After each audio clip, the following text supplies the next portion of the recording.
ายต่อประเทศจำสีให้ได้ใช้สิทธิ์ให้ครบ 8 กุมภาพันธ์นี้ออกไปใช้สิทธิ์พร้อมกัน อนาคตไทยเริ่มจากการเลือกของคุณ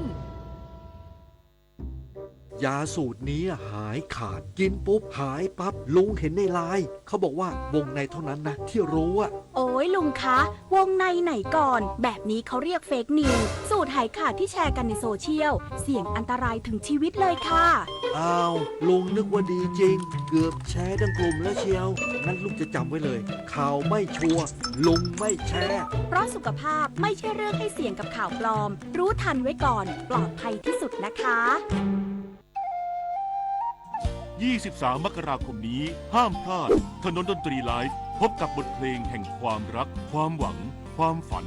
สื่อประสานด้วยพี่น้องร้องเพลงหนูมิเตอร์และบิวกัลยาณีชมฟรีตั้งแต่เวลา 18 นาฬิกาเป็นต้นไปณห้องออดิทอเรียมอาคารศูนย์ปฏิบัติการสถานีวิทยุกระจายเสียงแห่งประเทศไทยลงทะเบียนเข้าชมได้ที่ Facebook Fanpage ถนนดนตรีเรายังเป็นนักเดินทางนายกรัฐมนตรีลงพื้นที่ตรวจสอบโครงการก่อสร้างทางหลวงพิเศษหมายเลข 82 ถนนพระราม 2 พร้อมสั่งกระทรวงคมนาคมยกเลิกสัญญาผู้รับเหมานายอนุทินชาญวิรากูลนายกรัฐมนตรีและรัฐมนตรีว่าการกระทรวงมหาดไทยลงพื้นที่ตรวจสอบโครงการก่อสร้างทางหลวงพิเศษหมายเลข 82 บนถนนพระราม 2 หลังเกิดอุบัติเหตุคานปูนและเครนถล่มส่งผลให้มีผู้บาดเจ็บและเสียชีวิตเพื่อรับทราบข้อเท็จจริงและติดตามการช่วยเหลือผู้ได้รับผลกระทบและตรวจสอบสภาพหน้างานขณะที่กรมทางหลวงได้ตั้งคณะกรรมการสอบสวนหาสาเหตุของอุบัติเหตุแล้วนายกรัฐมนตรีกล่าวว่าจากการตรวจสอบเบื้องต้นเหตุเกิดจากโครงสร้างชั่วคราวที่ใช้ในกระบวนการก่อสร้างเช่นทรัสหรือลอนเชอร์ซึ่งเป็นอุปกรณ์ยกชิ้นส่วนคอนกรีตไม่ใช่ส่วนที่เป็นโครงสร้างหลักของทางยกระดับส่วนของผู้รับเหมาไม่สามารถอนุญาตให้ดำเนินโครงการต่อได้เนื่องจากเป็นกรณีที่ก่อให้เกิดอันตรายต่อชีวิตและทรัพย์สินของประชาชนจึงให้กระทรวงคมนาคมดำเนินการยกเลิกสัญญาตามอำนาจทางปกครองพร้อมสั่งตรวจสอบโครงการอื่นๆของผู้รับเหมาอีก14โครงการและอาจพิจารณาขึ้นบัญชีดำหากเข้าข่ายการกระทำผิดสำหรับเหตุการณ์ถล่มที่เกิดซ้ำ2 ครั้งภายในระยะเวลาใกล้เคียงกันนายกรัฐมนตรีย้ำว่าเป็นเรื่องที่ยอมรับไม่ได้โดยเฉพาะกรณีพบมีการปล่อยให้ชิ้นส่วนก่อสร้างอยู่ในสภาพไม่มั่นคงก่อนเปิดการจราจรถือเป็นความประมาทเลินเล่ออย่างร้ายแรงรัฐบาลจะดำเนินการอย่างจริงจังเพื่อความปลอดภัยสูงสุดของประชาชนควบคู่กับการบังคับใช้กฎหมายอย่างเคร่งครัดชวิสาประทุมมารายงานขณะที่กระทรวงคมนาคมสั่งหยุดโครงการของบริษัทอิตาเลียนไทยทั้ง14สัญญาเป็นเวลา15วันเพื่อตรวจสอบความปลอดภัยนายพิพัฒน์รัชกิจประการรองนายกรัฐมนตรีและรัฐมนตรีว่าการกระทรวงคมนาคมเป็นประธานประชุมติดตามความคืบหน้ามาตรการความปลอดภัยด้านคมนาคมหลังนายอนุทินชาญวีรกูลนายกรัฐมนตรีสั่งการให้กระทรวงคมนาคมยกเลิกสัญญาจ้างบริษัทอิตาเลียนไทยเดเวลลอปเมนต์จำกัดมหาชน2โครงการจากเหตุเครนถล่มซ้ำซากพร้อมดำเนินคดีตามกฎหมายและพิจารณาขึ้นบัญชีดำผู้รับเหมาโดยสั่งให้หน่วยงานที่เกี่ยวข้องศึกษาข้อกฎหมายและใช้อำนาจทางปกครองอย่างเคร่งครัดในกรณีผู้รับจ้างประมาทเลินเล่อร้ายแรงซ้ำซากและให้หน่วยงานเจ้าของโครงการแจ้งกรมบัญชีกลางพิจารณาเลิกสัญญาขึ้นบัญชีดำหรือตัดสิทธิผู้รับจ้างเพื่อสร้างความเชื่อมั่นและความปลอดภัยให้ประชาชนนายพิพัฒน์ย้ำว่ากระทรวงคมนาคมต้องดำเนินการครบวงจรทั้งตรวจสอบข้อเท็จจริงยกระดับมาตรฐานความปลอดภัยระยะยาวบังคับใช้มาตรการกับผู้รับจ้างให้เกิดผลจริงพร้อมให้ประสานผู้รับจ้างหยุดการก่อสร้างโครงการของบริษัทอิตาเลียนไทยทั้งหมด14สัญญาเป็นเวลา15วันเพื่อให้ทีมผู้เชี่ยวชาญเข้าตรวจสอบมาตรฐานความปลอดภัยอย่างละเอียดและสั่งการให้โครงการก่อสร้างขนาดใหญ่ทุกบริษัทในความรับผิดชอบของกระทรวงคมนาคมหยุดการก่อสร้างไม่เกิน15วันเพื่อเข้าตรวจสอบมาตรฐานความปลอดภัยเช่นเดียวกันนพศรแก้วคำรายงานกระทรวงการท่องเที่ยวและกีฬาร่วมกับองค์การบริหารการพัฒนาพื้นที่พิเศษเพื่อการท่องเที่ยวอย่างยั่งยืนจัดงานอพท Fast Forward ขับเคลื่อนการท่องเที่ยวไทยสู่มาตรฐานสากลระดับโลก นางณัฐิราแพงคุณรองปลัดกระทรวงการท่องเที่ยวและกีฬาพร้อมด้วยนายสิริปกรณ์เชี่ยวสมุทรผู้อำนวยการองค์การบริหารการพัฒนาพื้นที่พิเศษเพื่อการท่องเที่ยวอย่างยั่งยืนหรืออพท.ร่วมเปิดงานสัมมนา Dasta Forum อพท. Fast Forward นำเสนอผลงานด้านการท่องเที่ยวอย่างยั่งยืนรองปลัดกระทรวงการท่องเที่ยวและกีฬากล่าวว่าปัจจุบันอุตสาหกรรมการท่องเที่ยวมีความสำคัญต่อระบบเศรษฐกิจของประเทศไทยอย่างมากแต่ความยั่งยืนของแหล่งท่องเที่ยวกลับถูกละเลยจนเสื่อมโทรมลงทำให้อพท.จะพัฒนาแหล่งท่องเที่ยวให้มีคุณภาพและเติบโตอย่างยั่งยืนทั้งนี้ภายในงานอพท.ได้เปิดตัวตราสัญลักษณ์ใหม่และลงนามบันทึกข้อตกลงความร่วมมือกับกรมอุทยานแห่งชาติสัตว์ป่าและพันธุ์พืชพัฒนาโครงการกระเช้าไฟฟ้าภูกระดึงและร่วมกับจุฬาลงกรณ์มหาวิทยาลัยพัฒนาเชิงพื้นที่ให้เดินไปในทิศทางเดียวกันและยกระดับคุณภาพแหล่งท่องเที่ยวไทยสู่การเป็นมาตรฐานสากลปุริมปัตย์โสภาภาครายงานจบข่าวคณิษฐายิ้มดีอ่านรับฟังข่าวครั้งต่อไปเวลา 19 นาฬิกาค่ะติดตามข่าวที่นำเสนอไปแล้วได้ที่ www.thainews.prd.go.th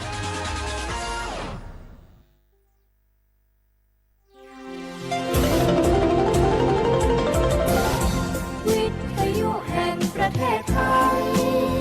ให้ความรู้คู่ความสุข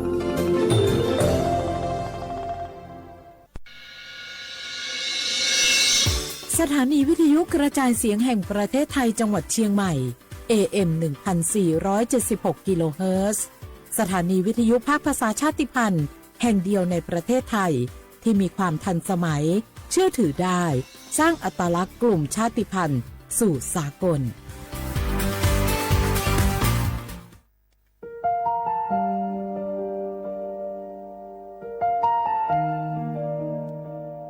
ขอน้อมเกล้าถวายอาลัยสมเด็จพระพันปีหลวงพระแม่แห่งแผ่นดินผู้ทรงเมตตาเหนือเกล้าขอพระองค์เสด็จสู่สวรรคาลัยข้าพระพุทธเจ้าข้าราชการและเจ้าหน้าที่สถานีวิทยุกระจายเสียงแห่งประเทศไทยจังหวัดเชียงใหม่กรมประชาสัมพันธ์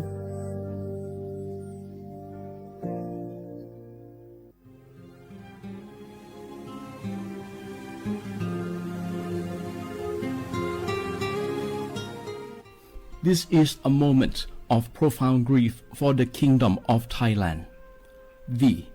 the collective voices of Radio Thailand Chiang Mai, join the Thai nation in mourning the passing of our beloved Queen Martha, Her Majesty Queen Sirikit. Her life was a testament to the unwavering service, grace, and deep love for the Thai people. Our humble condolences and thoughts are with His Majesty the King, the royal family, and all the Thai people during this deeply sorrowful time. We will remember her forever.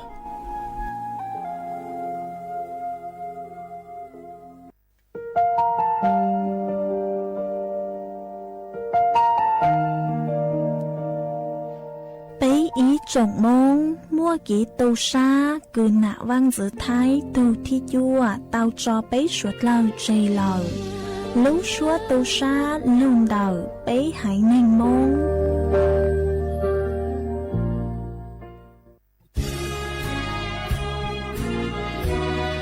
พระบารมีปกเกล้าเพื่อปวงชนชาวไทยจากพระราชกรณียกิจนานับประการที่พระบาทสมเด็จพระเจ้าอยู่หัวและพระบรมวงศานุวงศ์ทรงทุ่มเทพระวรกายทรงงานอย่างไม่เหน็ดเหนื่อยเพื่อประโยชน์สุขของประสบนิกรจากโครงการหลวงสู่การพัฒนาแหล่งน้ำส่งเสริมการศึกษาและด้านสาธารณสุขที่มุ่งเน้นการพึ่งพาตนเองและการพัฒนาอย่างยั่งยืนทุกย่างพระบาทคือการทรงงานทุกพระราชดำริคือพลังแห่งการพัฒนาเพราะประชาชนคือหัวใจของแผ่นดินร่วมเสริมสร้างความรักในสถาบันหลักของชาติโดยสำนักงานประชาสัมพันธ์ที่ 3 กรมประชาสัมพันธ์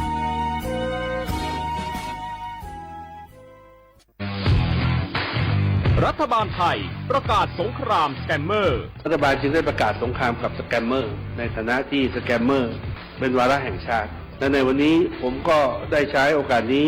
มารายงานความคืบหน้าและเน้นย้ำถึงสิ่งที่เราต้องร่วมกันทำต่อไป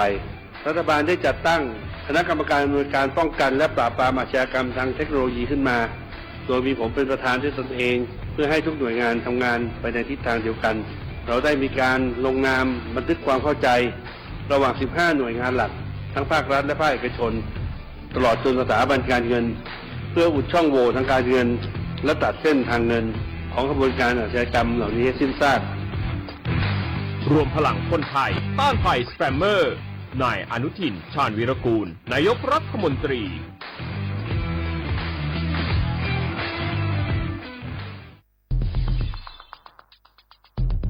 แค่3 ปีความเสียหายจากอาชญากรรมไซเบอร์ของคนไทยพุ่งทะลุถึง 94,000 ล้านบาทหรือเฉลี่ยปีละ 30,000 ล้านบาททุก1 ชั่วโมงเราเสียเงินกว่า 3.4 ล้านบาทให้กับมิจฉาชีพออนไลน์โจรไม่เห็นใจคนอาชีพไหนอายุเท่าไหร่สถานะทางการเงินแบบใดหมอพ่อค้านักธุรกิจนักเรียนแม่บ้านข้าราชการเกษียณทุกคนตกเป็นเหยื่อได้เสมอและวันหนึ่งอาจเป็นคุณหรือคนที่คุณรักเพราะจุดอ่อนร่วมของเหยื่อคือความเร่งรีบขาดสติหรือแม้แต่บางครั้งก็เกิดความโลภจนเกินไปอย่าปล่อยให้การกดคลิกเดียวลิงก์เดียวทำให้โจรยิ้มกว้างวันนี้ถึงเวลาแล้วที่คนไทยทุกคนจะต้องร่วมมือกันสร้างภูมิคุ้มกันอาชญากรรมไซเบอร์ช่วยกันหยุดก่อนที่ภัยไซเบอร์จะทำให้คนที่คุณรักและตัวคุณเองกลายเป็นเหยื่อ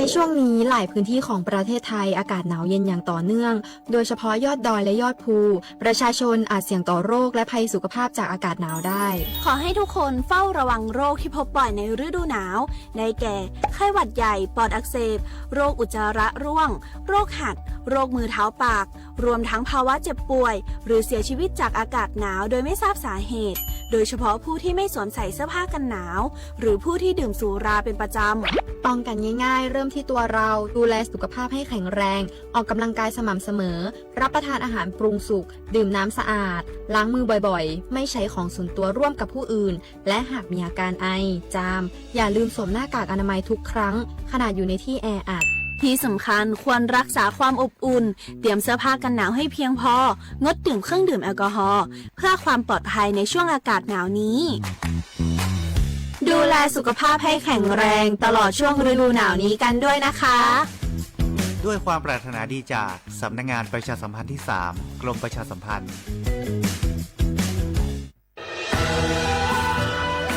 จากศาลากลางจังหวัดน่านหลังเก่าพัฒนาสู่การเป็นศูนย์การเรียนรู้นันทศิษย์ปาคารโดยมูลนิธิรักป่าน่าน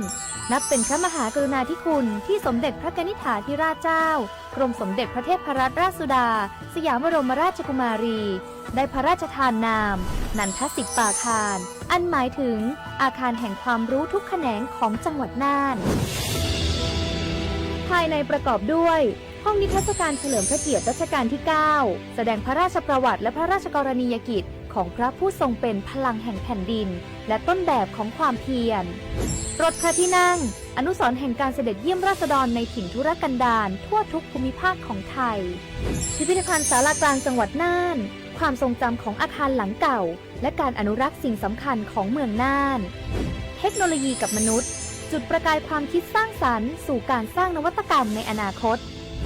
น่านซิมูเลชันแนวทางจัดการขยะที่ยั่งยืนเพื่อตระหนักถึงผลกระทบต่อสังคมเศรษฐกิจและสิ่งแวดล้อม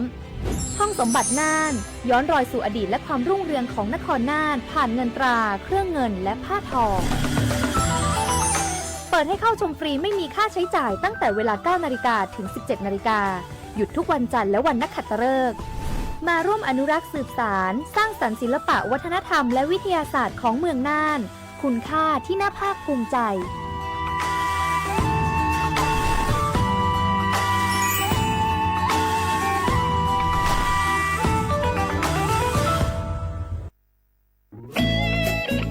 เสียงของท่านมีความหมายต่ออนาคตประเทศการเลือกตั้งคือโอกาสสำคัญที่ประชาชนจะได้ร่วมกำหนดทิศทางบ้านเมืองขอเชิญชวนพี่น้องประชาชนผู้มีสิทธิ์เลือกตั้งทุกท่านออกไปใช้สิทธิ์เลือกตั้ง ปี 2569 เลือกคนดี เลือกผู้แทนที่ตั้งใจทำงานเพื่อประโยชน์ของประชาชนบดีปล่อยให้เสียงของท่านเงียบหายเพราะประชาธิปไตยเริ่มต้นที่การไปใช้สิทธิ์ร่วมกันไปเลือกตั้งอย่างพร้อมเพรียงกันวันอาทิตย์ที่ 8 กุมภาพันธ์ 2569 8 โมงเช้าถึง 5 โมงแลงใช้สิทธิ์ใช้เสียงเพื่ออนาคตของประเทศไทย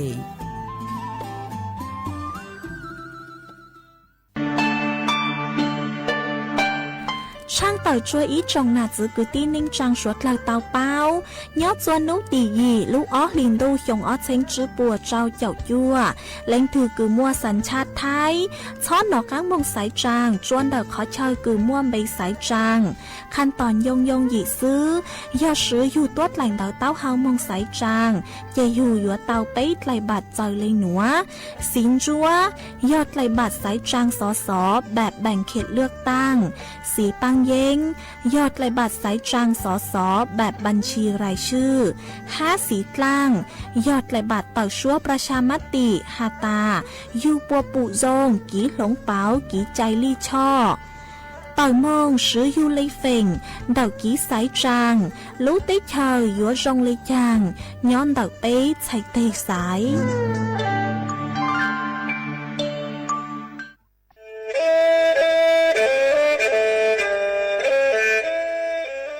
จอหนูจื้อคณะรัฐมนตรีเต่ามั่วมติเถ่านุติเน่งเก่าจั่วลูกเก่าลินดูชงอ้อเช้งจื้อปัวเจ้าเจ้าชางกวดเล่งมั่งเกล่าเต้งเหม่งสถานะหาสัญชาติจัวจอตัวเน่งกือย่อจัวหูเตเฉอไทยเจ้าเลจู้ใจมาตราเก่าชางแห่งพระราชบัญญัติคนเข้าเมืองชงอ้อเช้งจื้อปัวเน่งเก่าอ้อจัวจอตัวเน่งกือจึงกังลุงย่อจัวหูเตเฉอไทยเด่นเดลูเหล่าห้ามั่วทะเบียนประวัติเจ้าเก๋เจ้าใจมั่วเป็นสื่อจีนเต้าเต๋อถอสถานะคนต่างด้าวเข้าเมืองอย่างเจ้าเก๋เจ้าใจเตาหาเจ้าเลจู้ใจมาตราช่างทวิแห่งพระราชบัญญัติสัญชาติชงอ้อเช้งจื้อปัวยีจอตัวเองคืออยู่จัวหูเตเฉอไทยคือมั่วเล่งจื้อรอชื่อเล่งหน้าย่อจัวหูทะเบียนประวัติบุคคลคือจื้อมั่วสถานะทางทะเบียนมั่วเป็นสื่อจีนเต้าเต๋อถอสัญชาติไทยเตาย้อนย่อจัวตัวเจ้งกรุงเทพจีนเต้าเต๋อเตาจวนเต๋อสำนักบริหารการทะเบียนกรมการปกครองหวยย้อนย่อจัวหรือลู่เสงจีนเต้าเต๋อถอเตาจวนเต๋อนายอำเภอเจ้าเลขอเชากือยุ่งย่อเจ้าเลนูฮะชื่อเหอราชการภายในนุติเนงเก่าจัวลู่เจ้าลินดูชงอ้อเช้งจื้อปัวเจ้าเจ้าจัว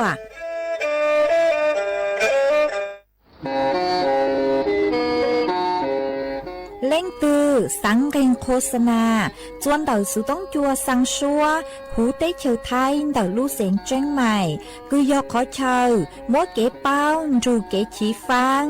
นอนรอเต่าชงเหงสัญญาณมงเต่าเกล้ท่องเปล่าหูลู่เสียงเจ้งใหม่ยอเล่งตือสังเกงนอลอนงตัวเต่าจวนเต่าสุต้องจัวสังชัวหูเต้เฉียวไทยเต่าลู่เสียงเจ้งใหม่จวนเต่าตุงเบอร์สุต้องศูนย์จื้อเป้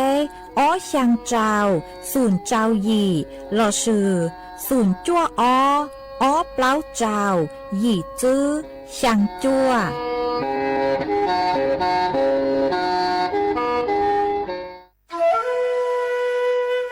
โอ้ย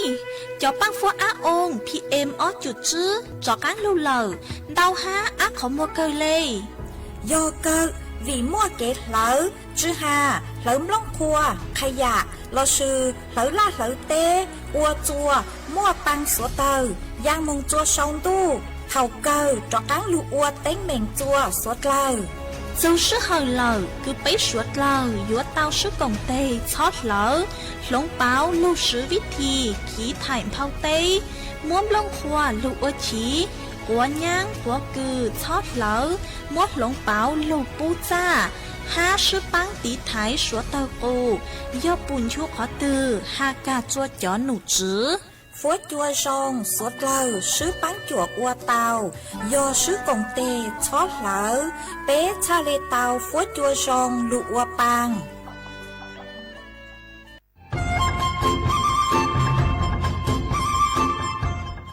châu ý chồng nà cho cứ tin ninh chẳng mong suốt lâu lụ ua ý bang rù thìm tranh mày sứ bán cloud tên mèn suốt tờ cù há băng phố á ồn PMO chủ chữ do bù mua suốt tờ cú nhét khó từ hà mong chua chó nụ chữ cứ nhó chuan đầuศูนย์อำนวยการหาตีไทยสัวตะกูตั้งฟัวอาองcứ nhó chuan đầuลูเสงแจ้งใหม่ดาวมงเตาจัวตุงเบอร์สุตงศูนย์จื้อเปอีอยี่ศูนย์ยี่ลูเสงแจ้งใหม่เตาเต่าจู้ใจตีไทยเต้งเหม่งสัวตะปูหาปังฟัวอาองPMOจุดจื้อไม่ยกขอเชยตือจื้อเตาใจเก๋เข็งจอใจกวดเหลาเตาลุนเตาตุแอฟไฟดีมาช็อตเหลาเนอจื้อหาเหลาจัวต่อเต้ช้างปัวเหลาหูเร่หูจอเหลาเต้ขยะเต้กินตรงขัวบลงขัวชัวอย่างมาจื้อปุ๊เหลาจื้อรอนูตีอีลูอีลินดูมงจูนูตีไปเจ้าอีลูจื้อลินดูชงอ้อเชงจื้อปัวเจ้าจัวยอเล่งตือเหลายัวเจ้าลูจื้อเจ้าเลจู้ใจเกตเช่าจูลุนเต่าสำนักงานประชาสัมพันธ์เต่าลูเสงเจ้งใหม่ลูกงอัวอีปังดูทีมเจ้งใหม่ใช้ชัวเต้ฟัวจัวอัวกัวฟัวจวดกล้าหูจื้อปูมัวตั้งฟัวอาอง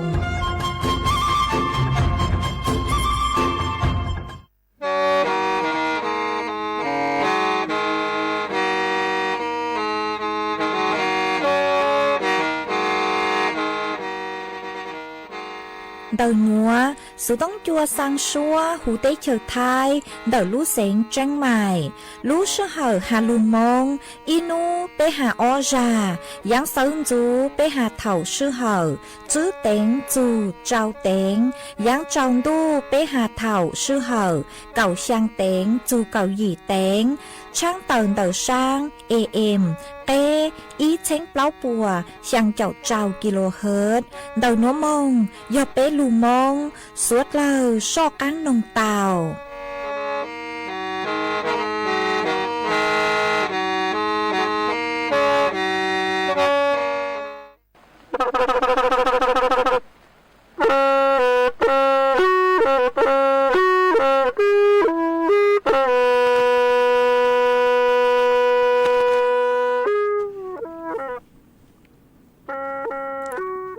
nhớ dòng y chồng nạtจะcứ tin ninh chàng suốt lao chua núวันศุกร์núตีเก่าเจ้ารู้อีหลินดูชงอ้อเช้งจื้อปัวเจ้าเจ้าจัวนนัวยังจัวรู้อ้อลีเร่เมงเก่าหยี่ตูจ้าคือกังนัวยอดจูปีกียังจัวรู้อ้อลีเร่เมงเก่าจัวตูจ้าคือกังปีกียอดหลัวชงนัวยอดเมงชงเต่านัวกูยอจัวเส็งว่างดงชาตะกังจอนดูสูต้องจัวฮาลูมงเดาลูเสงจังใหม่ตวนซื้ออีจงน่ะจุกุตีนิ่งจางสวดเล่ามาอวนเต้หนัวหนูเจท้อเป๊จอน่ะจุกุตีนิ่งจางพงยืสวดเล่าคือเมงกังลูใช้ฮาลูนงย้อจวนเดาเพจเฟซบุ๊กมาท้อเม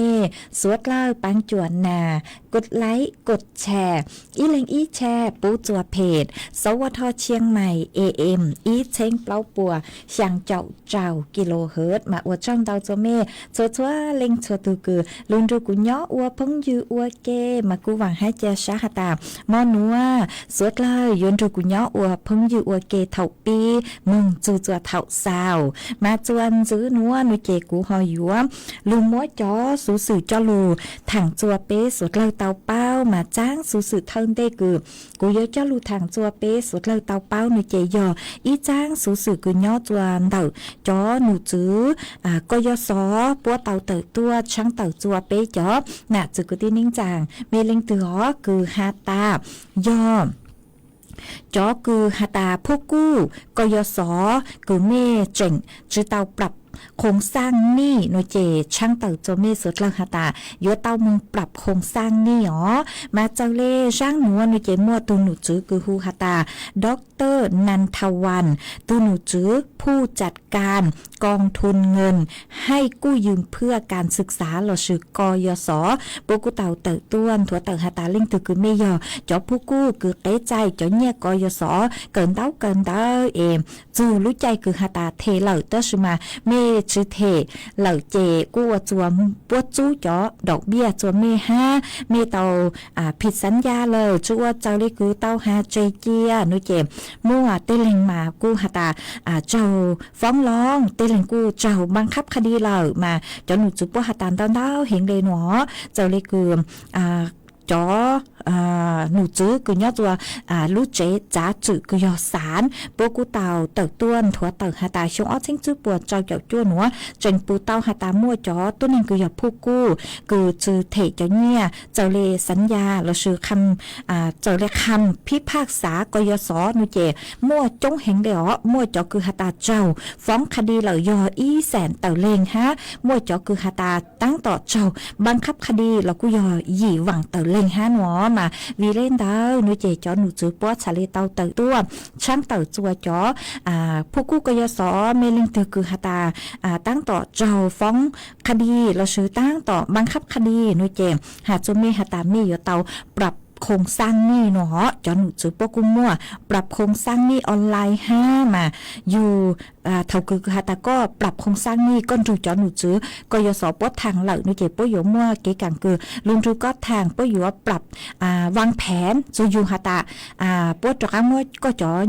เนี่ยคือก็เตะใจคือก็จังเทจื้อเตาต่างเตาอ๋อป้อมั่วจอจะรู้สั่งกลัวมาป้ออยู่ว่า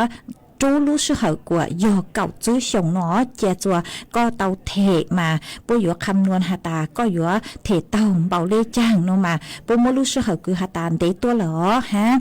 จื้อตั้งเล่นเตาจอหนูจื้อปุ้ยหาตาเท่าคือก็ปรับโครงสร้างนี่เนาะเจตัวคือค้ำประกันก็สุเลยคือก็หนาก็จื้อเราซื้อจอ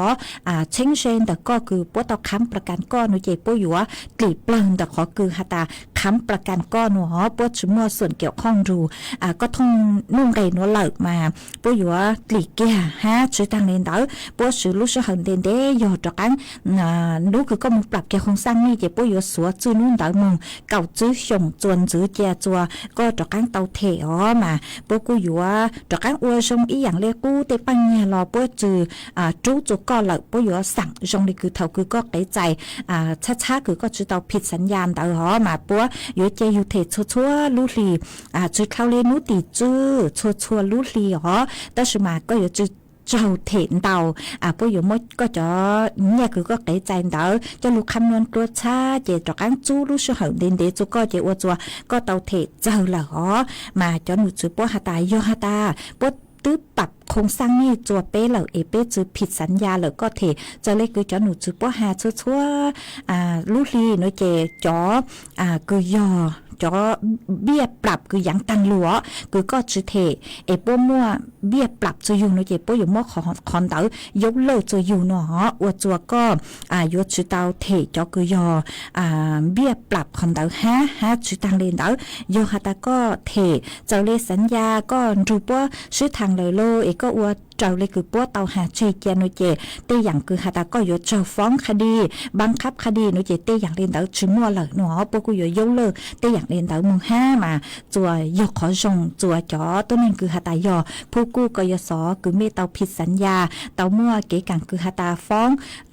งร้องเลยเจ้าบังคับคดีเหล่าเล่นเต๋อมันอยู่จงเหงมากู้หอนดูจอหนูจื้อป้อถังเต๋อชั่วจังอย่างนึงมั่วเชาเต๋อเตลิงคือหาตาจื้อปรับโครงสร้างนี่นี่เจอวมึงอวลูเถ่าเก่ากู้เต๋อเจ้าบังคับคดีเจเตเล่งกู้หาตาเจ้ายึดว่างเจโลและชื่อตัวคือค้ำประกันอยู่กูเจงเตาเจ้าเต็มเหม่งห้ามาวิเลนเต๋อหนูเจ็บกูเจ้าเป๊ะจอน่ะจือคือที่นิ่งจังคือเมเล่งตือคือหาตาเตะใจจอเนี่ยก็ยศตังชื่อหนูเมเจงชื่อเตาเทตาเมตื้อเจ้าคดีเหล่าหนูเจกูหอมึงปรับโครงสร้างนี่อ๋อช้อนชัยจอหนูจือปัววิยองหาตามก็พันรูปปัวถังเรือชงหนูเจ็บปัวอยู่ปังจ่วยอยู่อ๋อมากูหอมวยจะรูถังเลนัวจัวสวดเล่าเตาเป้าเลนัวจวน จื้อนัวหนุเจกูหอยัว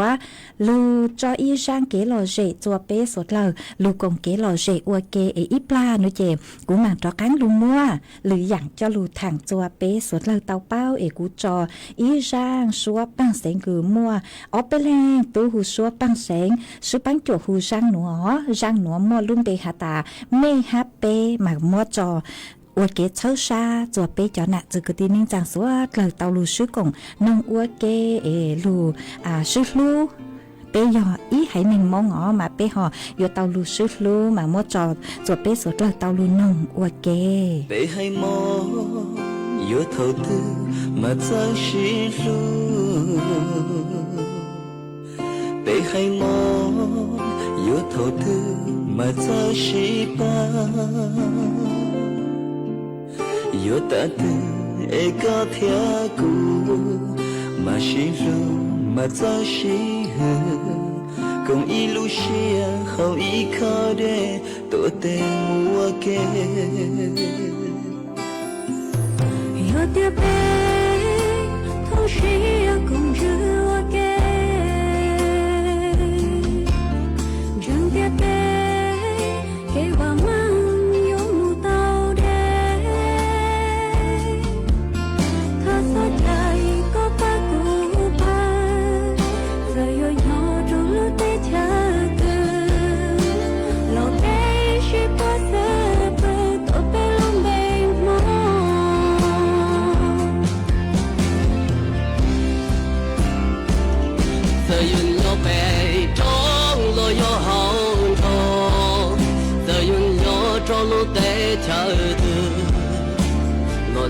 天背影到一张梦，偷偷寻路的老寻路，却给我们这边路人讲的，的老白是路是把可被路被梦，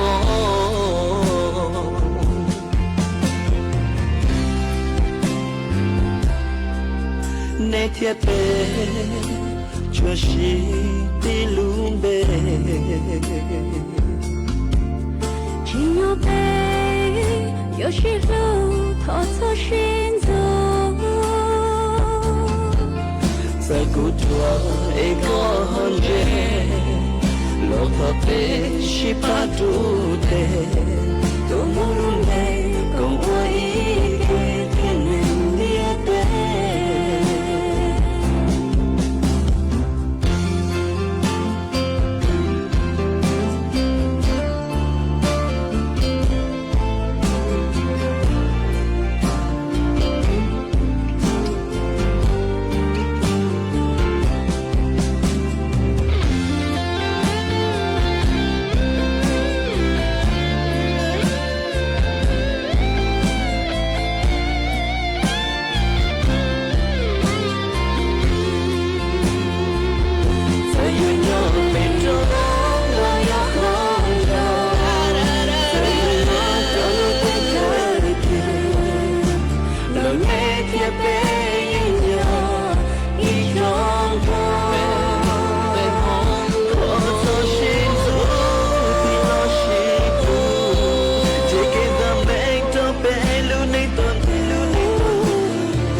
被心路是把可被路被梦，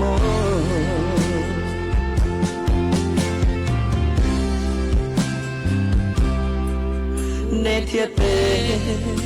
这是的路被，只有背，有时路偷错行走，在古着一个行业，骆驼背是把住的，多梦入内，共我一个天涯的背。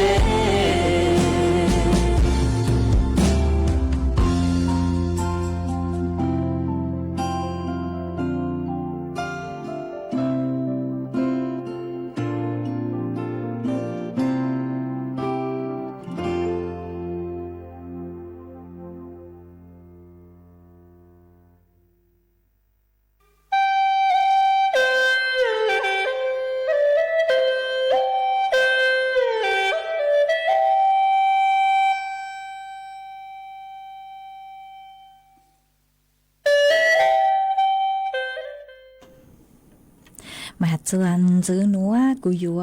จอกังลุงมัวอีจ้างสูสื่อจะหลุดทางจวมเปสุดเราเตาเป้ามันเดอจ้างสูสื่อนัวนูเจโยอีจ้างสูสื่อคือจอหนูจื้อกระทรวงการต่างประเทศเดอเตเชอสหรัฐกูเตาเตอต้วนถั่วเตอแฮจูนเดอคือหาตาเตาระงับจอเกตเตอวีซ่าถาวรแล้วสุยจอวีซ่าคือจอตัวนึงคือจื้อมึงย่อจวนเดอเตเชอสหรัฐอเมริกามาปัวระงับเหล่าหนอปัจจุบันจอตัวนึงคืออวีซ่าคือจื้อมึงย่อจบปเตเชอหลังจบย่อจบปเตเชอเตาเหล่าหนอมากุ้งมั่วยอ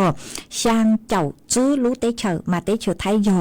อีรู้เตเชอคือย่อจวนเดอช่างเจ้าจื้อรู้เตเชอคือปัจจุบันจอหนูจื้อคือย่อจวเตเชอสหรัฐอเมริกาปัจจุบันกว่ามึงย่อจุปเตเชอเหล่าหนอวีย่อหาตาปู่เต้าหาตามั่วจอตัวนึงคือจื้อมึงย่อจนเดอปัวรู้เตเชอมามึงซื้อปัวเลสวัสดิการหนอมึงซื้อจอตัวนึงชาวอเมริกันเลสวัสดิการคือหาตาเข้าใจเหล่าห้าโนมากูอวดจัวจอหนูจื้อปัวทะเลระงับเหล่าต่างชื่อหนอโนเจช่างเจ้าจื้อรู้เตเชอคือจอหนูจื้อสหรัฐปัวเตาอัวเติบตัวคือปัวหาตาจุปูคือกางมึงโจปัวเตเชอเหล่าคือยมึงย่อโจปัวเตเชอเหล่าปัวจุปูเหล่าหนอมาจนกว่าหาตาปัวยจัวชาหาตาจอตัวนึงคือมึงย่อชายอจอตัวนึงคือจุมงซื้อปัวเตสวัสดิการโลยอจอตัวนึงคือมวยเนี่ยจ่าโลขอคอคือยจุมงซื้อปัวเตคือเจเจ้าจอหนูจื้อเตเชมีกาลูปังจั่วลุงมัวเตสวัสดิการดาวลูปังจั่วหนอมาจอหนูจื้อปัวหาตาขอคือปัวระงับวีซ่าหนัวในเจยอปัวตื้อปีรอจัวนุติแนงเก่าอีลูอีหลินตู้หนอมึงหนอยอหาตาจูแกนุติเน่งกับอีลูอีหลินตู้หนอมึงนุเจปัวระงับเลยจอวีซ่าคือหาตาอวยจื้อมึงย่อจูปัวเตเชนุเจเล่นตือลูเตเชคือย่อจวนเด็กช่างเจ้าจูลูเตเชคือจอหนูจูปัวเตตัวถั่วเตนุเจจุปุ้งกางมึงย่อจูปัวเตเชเหล่าหนอแต่สุมาจอหนูจื้อกระทรวงการต่างประเทศปัวกูหาตาขอวีซ่าหนัวนุเจย่อจอวีซ่าคือถาวรซื้อคือหาตายมึงย่อปัวเตเชแต่สุมาจอวีซ่าคือย่อชั่วคราวคือซื้อเล็กคือหาตาอยู่จียอตูคือหาตายมึงจูมึงย่อปัวเตเชแต่สุมาอยู่มึงอยู่อ้วนเต้าเต้ามึงช่างโจปัวเตเชโลฮะอววีซ่าคือเกอวลังอวลัวอวธุรกิจโลนุเจเจ๋งมึงเต้าหนอแต่สุมาจอคือไม่อววีซ่าคือหาตายมึงย่อโจปัวเตเชเหล่านุเจปัวจือกังเหล่านูเนอปัวจือจอหนูจื้อคือย่อตัวสหรัฐปัวจือกังเหล่ามาซื้อเลยคือเตเท่าเจอยู่อ้วนเต้าเต้าอยู่มึงอยู่อีตัวย่อตัวตีโลนุเจก็ย่อตัวจอเตเชคือหาตาปัวจุปูกงย่อปัวเตเชเต้านุเจเหนือยัวเหรอมากูหอมมวยจะลูถังดีนัวจัวเป้สดเลยเตาเป้าดีนัวจวนจื้อนัวนุเจกูหอยยัวลุงมัวฟวยจัวเลนังกูย่อจัวพังเก่าเต้หูเต้เฉยไทยจะลูถังจวนจื้อจัวเป้สดเลยเตาเป้ามาย่อจัวนัวนุเจพังเก่าเต้หูเต้เฉยไทยจอหนูจื้อคือใช้ชัวฟวยจัวเลนังกุนตัวเตาฮาลีนัวหาตาย่อจัวนัวนุมามั่วเต็งขอเชยมามั่วนั่งคอมินจื้อหนอมาปีตรงต่อชาหนูเจฟวยจัวกูเจ๋งนอเลยฮะย่อจวนเดาเจ้าจูเก่าเปล่าองศาหัวเชาเต้นุเจฟวยจัวจ้าฟวยจัวนอย่อจวนเดาเก่าเปล่าจูเน่งเก่าองศาเจ้าฟวยจัวกูย่อจัวคืออย่างเลยเน่งเก่าจัวจูไปจบเปล่าองศาห้ามัวจวนเจ้าเลนเดเก่าจูเก่าจื้อกิโลเมตรต่อชั่วโมงฮะหันจื้อเลยนัวหาตานูนัวฮะปีกีนุเจฟวยจัวชงอีอย่างเลยคือนัวแต่ชุมานูตีเก่ายีจูนูตีเน่งเก่าอ้อนุเจฟวยจัวอยู่จอกันนออยู่จอกันเก่งเลนเดอีจูไปองศามาอยู่จัวเป็นจงต่อช้ามานอเลยอ๋อคือยอจงช้าลอนุเจมัวเป็นสื่อหาตาลือขอตามาฟวยจัวจ้าฟวยจัวนอคือย่อจัวเป็นจงต่อช้าอยู่ย่อจวนเดคืออย่างเลยไปจู่เก่าอ้อองศาชอบเก้นุเจฟวยจัวจ้าฟวยจัวนอกูอยู่ย่อเลนเดเก่าอีจู่เก่ายีองศามาใส่เตาหาตาฟวยจัวกูอยู่จ้อกันนอเลยห้ามาสวดเล่าหอใช้ชัวตุเข่งตัวชงอ๋อเจอเลยคือจอหนูจือป้นถั่วเติมมาป้วหาตานตู้นัวมามั่วจอปังฟ้าองค์ PM อ้อยจุดจื้อจอกอันดอนเต้าเลยเหล่าห้ามาเตะเถามัวเต้นแห่งกูมั่วอาการคือหาตาพุ่มแพ้เตะฟวยจัวจื้อจองเจ้าจัวเป้เต่าใจเข้าถั่วห้าชื่อทางเลนเต๋อตุ่มมอไข้หวัดใหญ่ ต้นแห่งเต่าใจจงแห่งเลชื่อเสียงยอจอมมีหน่วยยาวอ๋อมาวีเลนเธอหน่วยเจเปเตอจงมองเปกุยเต่าตีท้ายชอจอเปเตมีตุ้มมีหน่วยมึงย่อตัวเตเขาเชิญคือต้นแห่งจ้องฟัวจัวหลงชื่อจงเลนเธอวิยอหาตาเตเท่ากูมัวเป็นสื่อคือหาตาเต่าใจเตกามอกเขาถั่วรูเตฟัวเตจัวตัวเต่ามาวีเลนเธอสดเลยใช้ชัวตุเข่งตัวจงอ๋อเมย่อจัวขอเชิญตื้อฟัวจัวจงเลยจ้างซื้อสองต้องเต่าฮะเต่าสุต้องตัวกงเกลโลเจทางเปเต่าจนเดินดูสุต้องจัวฮัลลุมงแต่รู้เสียงเชิงใหม่เต่าอีปลาหนูเจ็บกูมังรู้ใช้จอนต้องเต่าคือเมฆเศร้าตัวจนเดินดูเพจเฟซบุ๊กคือยอสวทเชียงใหม่ AM อีเช้งเปล่าปัวช่างเจ้าเจ้ากิโลเฮิรตหอยเมนเต่าตัวหนูเจ็บเต่าตัวเต่าจนเดินตุงเบอร์สุต้องคือยอศูนย์จื้อเปอ๋อช่างเจ้าศูนย์ช่างมากูจงชาต่อใจเมฆชัวเล็งชัวตัวอีปลาหนูเจกูมาเลยลูเต้นต้องตักจัวสวดเล่าจวนจื้อนัวหนูเจกูหอยยัวมัวอีจางสู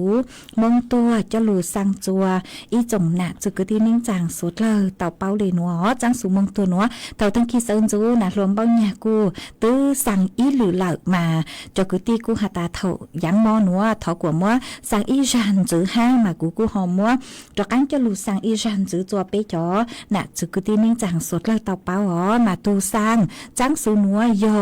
วะท่อเสียงลีย้อจัวรู้จะห้วยเนียนอำเภอแม่วังดักรู้เสียงจนใหม่ยอตูกือสั่งจังสูนัวตูตั้งชื่อเน่งนุยเจยอเล่งจื้อฮูฮาตาลีใจเสียงลีย้อจัวรู้จะห้วยเนียนอำเภอแม่วังดักรู้เสียงจนใหม่เต่าตั้งชื่อเน่งหล่อมากูฮาตาตั้งชื่อเน่งจัวนู้ตีเก่ารู้อีลินตูโนมาเตเท่าหายอยู่เกนเราถอจุดจัวเมฮาวิยฮาตานาลมบ้านยากูหาตาเช่าใช้ห้าทั้งกนอจุจังเม่งมายหาตาเช่าอยู่เกลหอทอจุจเมฮามาช่างเต่าจเมหาตาลีใจเสียงลีกุย้อตัวห้วยเนียนอำเภอแม่วางแต่รู้เสียงจังใหม่นือเต่าตั้งชื่อเน่งเหล่าหนอมาอวดเก๋ใจช้าเหล่าจอบกุตี้จอตุกีปุยอยู่จมึงฟงก้างเราสื่อจมึงใจจัวนูตีเก่าจั่วรู้อีหลินดูมาถอมัวจังสูนัวสั่งจัวอีจงน่ะจุกุตี้นิ่งจางสดเจ้าเลนัวสร้างจัวจอกุตี้เสียงมงลี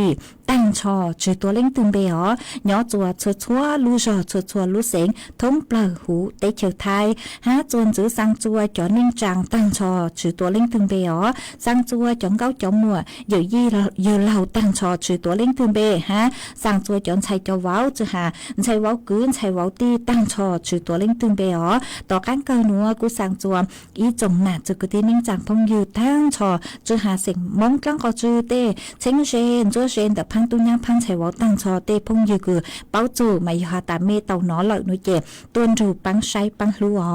มาโอ้เก๋ใจชาเลยอยู่เจ้ามึงฟงกลางเราสื่อเจ้ามึงใจจัวนุตีเก่าจั่วรู้อีหลินตูหนัวมาตูสร้างจังสูนัวยอวะท่อเสียงลีย้อจัวรู้จอห้วยเนียนอำเภอแม่วังดัดรู้เสียงจงใหม่ยอตูคือสั่งจังสูนัวมากูหอมมวยจะลุสั่งเลยหนัวจัวสดลักเต่าเป้าเลยหนัวเจอหาตาสอจั่วปวดตัวจุงเมนเปหล่อเมชอสังเลยจังวิยอหาตามัวกุตีนิ่งจังจ้องเห็นฮะสอจั่วมัวเกณฑ์ชูชาเลยเจตัวจุงเมนเปหล่อชอสังเลยจังสุต้องจั่วอุ้ยลุชัวสั่งทงเปล่าจั่วสดลักเต่าเป้าจวนจื้อนัวนุเจกูหอยัวดอกกังลูจออีช่างเกลอเจจัวเป้สดลาลูกงเกลอเจอัวเกอีปลานุเจกูหมังเลดอกกันลูเต้นต้องเต๋อจัวเป้จ๋อหนักจุกตีนิ่งจำพงอยู่สดลาคือเมทอเกลอเจตัวมากูยลูจออีช่างลูจ้าจัวอีตูหนักเจปั้งเสียงย่างย้อจัวลูชอเก่าอ้อลูเสียงปากมาก็กูหาตาก็สั่งถอยอีช่างลูจ้าคือหาตาเต้าจื้อกัวเย้งกัวชั่วนุมากุ้มบ้างเต้าไม่วื้อเสียงเฮาอีช่างลูจ้าคือหาตาเต้าจื้อกัวเย้งกูมัวช่างหนัวมัวจ่ออัวก็ตูห้ามัวจ่ออัวเกลอเจจัวเป๊สดลาลุนรูก็นั่งอัวเก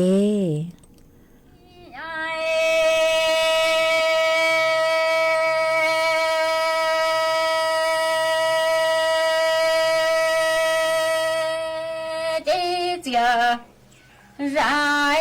ni mu wa nhang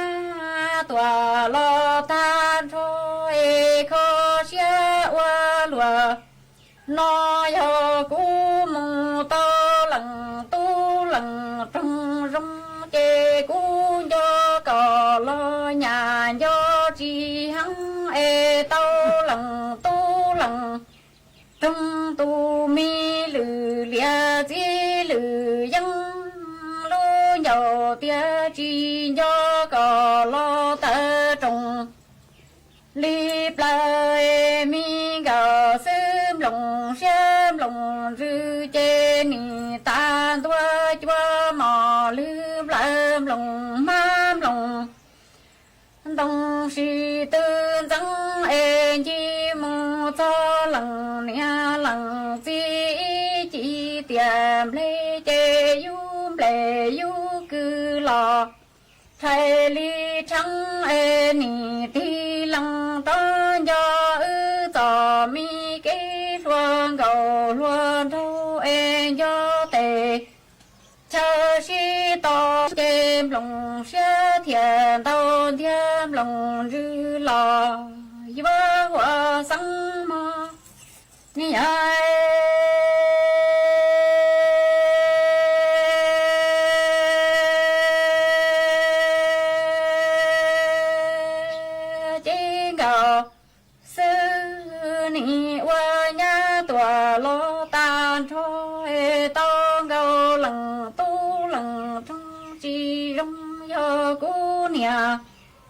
chạy qua nhà ta e cú mù tao lần tu trong rong chê nhà cú do cò lo do chi lò mà tao nhà chi lử chi xoa chi qua nọ chi tu ta trong lơ khó xe qua lùa nó e lu mi xiam lòng rư chê ta chua mò lư blan đồn tư pa ma chi đông si tư yo e cu mi sang đò mong lu mi chê chia ra qua nhà ta chê di mù xua lằng nè lằng chi mi yum lệ lo yu cư y có yu dân nhỏ sơn đòi khó khó cú xe lo nì tin địa lăng cho mù bỏ ư tề mi cú chơ quan gạo quan thâu kế tăng chạy xin chi chơ to si bỏ e cú nhà chạy lu mi xia chê thiệt li qua chủ chi xa lo qua nọ chi lăng tô ni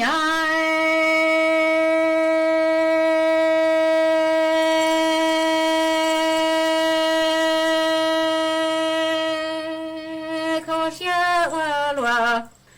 nói ư ni đã đăng chi tao lu mi chê gạo chê ni lao lo cho là gì nó chỉ lăng tu si mi năng nó lo wa năng chi cao e ni thiên đoa chê mi chia ra y cho ca lo wa địa tê nó y si mi bọn đầu lo wa gầu rau ó đua e cú cho cọ wa lùa nó ni sa ma lu mi so tông lo hu lu lên đó cọ tha nhà y bia đờ cúm lòng mi xe chua lo lu mi chê gạo mung wa năng chi cao e san chi còn trai cha cha mua e lu chê chia ra lâu ta lo năng lư lia li nó e cò nó chê cho cò yoa lu lo yoa lua ni chi lăng tu ni ai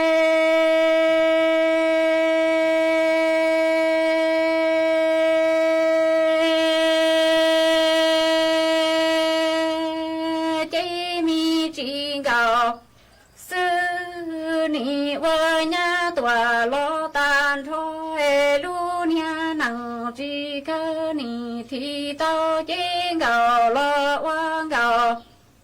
li yang nhớ lo cho gạo qua lúa nói cú mong mi thành gạo sư thiệt thì đoa chỉ tiệt ra qua bỏ thì lo nhớ li nói sa ma địa tây lu mi so tông lo hu nia y biển thô cầu tha lo đờ kinh do e si tò mi kinh nhòa xa cú bờ nhỏ lo nín trái tí nhòa trụ thứ tia bê cho nông đàn đề chỉ si yua e chan chi kia cò chê xó cò yua lu lo cò yua nhỏ chê đó plăng gạo gạo nó xa qua lúa li sâu xin địa tây lò tu đông lo e cú nì chi to cò trơ bê cho chúng ta đề ô lò lu mi nặng chi cao e sa có mòa đoa y luôn tù tư cho cú nia sai mù nhỏ e mù plò dê mua y si nặng e có du thia có cho lo cú thia li chi nó mò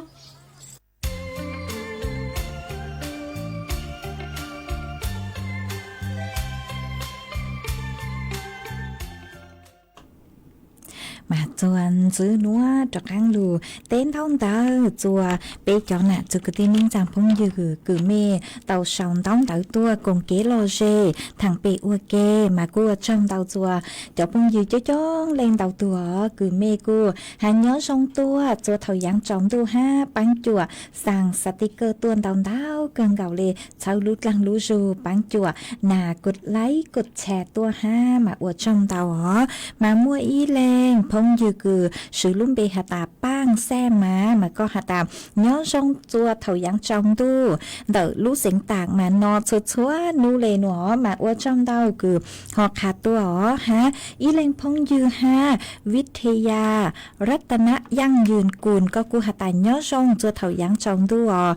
phối chùaกูnọ nó xây chùa thực khen tua sông nó mà ở trong tàu chùa có cho kế cháu chùa tua mà có hạt ta có giờ ý lên cửa nông sự tống chùa chúa nu có nông nhỏ chuồn đặc âm phừ bạc chong mà ở trong tàu cứ bán chùa chân rằng đồ sự tống chùa luôn nông chúa nu mà dòng xá cơn gạo lên mà ở trong tàu chùa có há ý lên phong dư ha sự lúng bê hạt ta cha ní xe hơ mà có hạt ta nhớ sông có nhớ chùa có nông nhỏ chuồn đặc lú rò ban huêพึ่ง ใหม่ mà ở trong tàu cứ họ khát tua họ há ý lên phong dư ha ly tho có cú hạt ta nhớ sông dòng xá cứ mò nữa có cú tàu luôn rồi cú cổng kế lò dễ ua kê nữa mà ở trong tàu cứ chỉnh sòng đóng tàu tua bắn chuột sẵn càng ha họ ha ý tu tí lâu ha có sòng đóng tàu hai nhớ sông tua mà có nhớ chùa tới chờ lò chùa vì họ ta có sầu lùng lọt tua mà ở trong tàu chùa có ở trong tàu cứ có bắn chuột sẵn càng tu sự đóng chuột chúa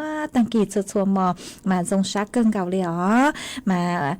chuan giữ núa nuôi chè cú ho dúa lù cho y sang kế lò dễ mà ta sáng hạ tài dúa lù cho y sang kế lò dễ trào lên đầu ít tu là chế sinh mông tho cứ nhớ chùa mèo rèm có thọ kế lò dễ tua ta sự mà sai lú sư hậu lò chè sông dạng lê rang xua băng sinh cứ có thọ tua núa nuôi dúa chữ cờ ó chè cú ho múa y sang xua băng sinh cứ do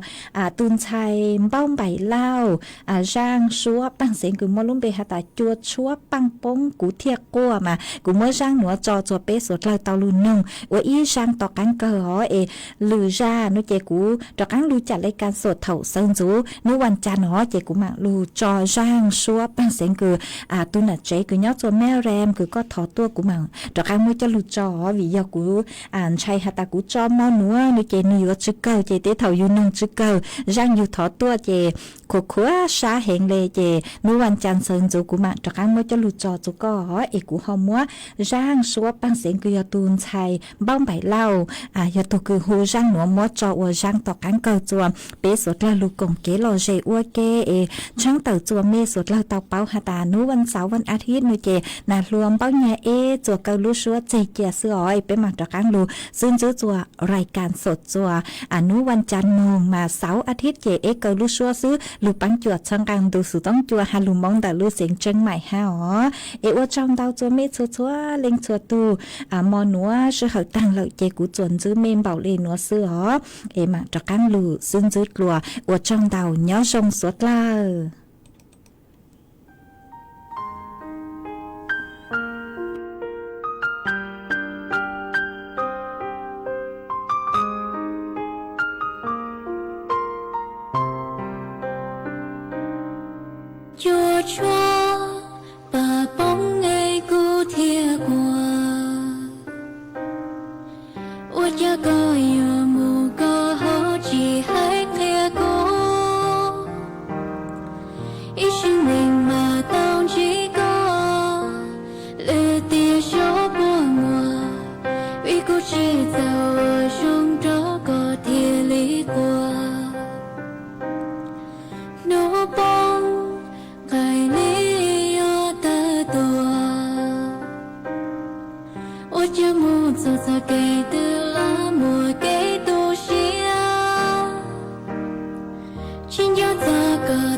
เวลา 18 นาฬิกา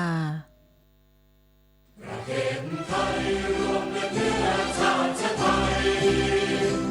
นประชารัฐผ้าไทยของไทยทุกส่วนอยู่ดำรงคงไว้ได้ทั้งมวลด้วยไทยล้วนหมายรักษาบังทิศไทยนิรักสงบแต่ถึงรบไม่กล้าเอกราชจะไม่ให้ใครคงคิด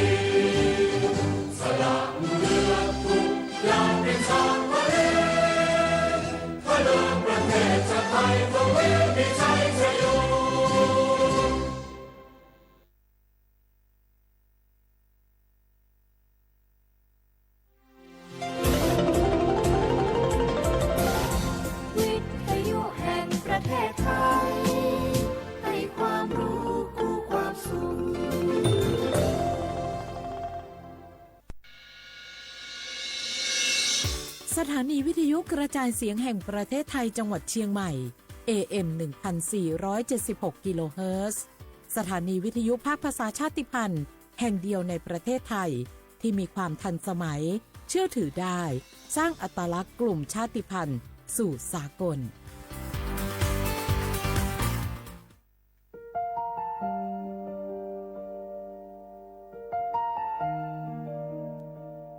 ขอน้อมเกล้าถวายอาลัยสมเด็จพระพันปีหลวงพระแม่แห่งแผ่นดินผู้ทรงเมตตาเหนือเกล้าขอพระองค์เสด็จสู่สวรรคาลัยข้าพระพุทธเจ้าข้าราชการและเจ้าหน้าที่สถานีวิทยุกระจายเสียงแห่งประเทศไทยจังหวัดเชียงใหม่กรมประชาสัมพันธ์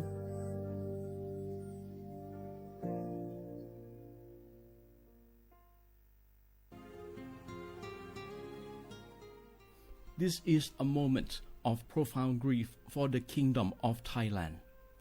The collective voices of Radio Thailand Chiang Mai join the Thai nation in mourning the passing of our beloved Queen Martha, Her Majesty Queen Sirikit. Her life was a testament to the unwavering service, grace, and deep love for the Thai people. Our humble condolences and thoughts are with His Majesty the King, the royal family, and all the Thai people during this deeply sorrowful time. We will remember her forever.